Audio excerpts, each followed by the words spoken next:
Sveiki draugai, štai koks įdomus robotas pas mus, Air Seekers. Toks robotas skirtas virš 20 aro teritorijoms, yra GPS-inis.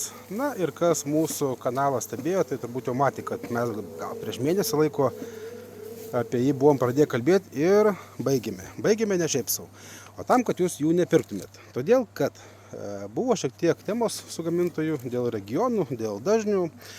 Ir tam, kad antena mūsų regione veiktų, turėjom sulaukti kito roboto. Taip kad dabar instaliacija jo jau yra atlikta. Važiuoja jis krautis. Kai atsistos krautis, šiaip tai pažiūrėsim, kaip jisai įsiparkuoja, nes dar neteko nei pačiam matyti.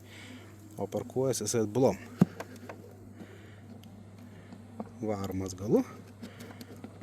Štai.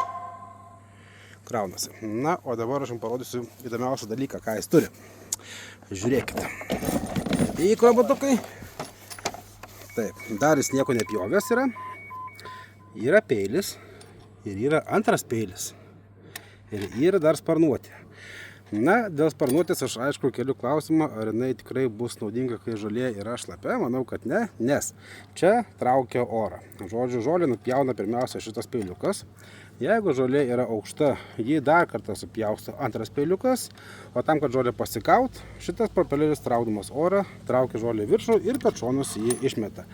Ar tai veiks? Na, aš esu skeptiškai nusteikęs, bet pagyvensim, pamatysim, pažiūrėsim. Be abejo, viską mes jums ir parodysim. Tam mes juos ir testuojam, tam mes dalinamės informaciją su jumis. Ratai tokie įdomi, tokie vat kreivi. EcoFlow, atsimenat? Panašus sprendimas buvo, bet ant rato buvo ratukai.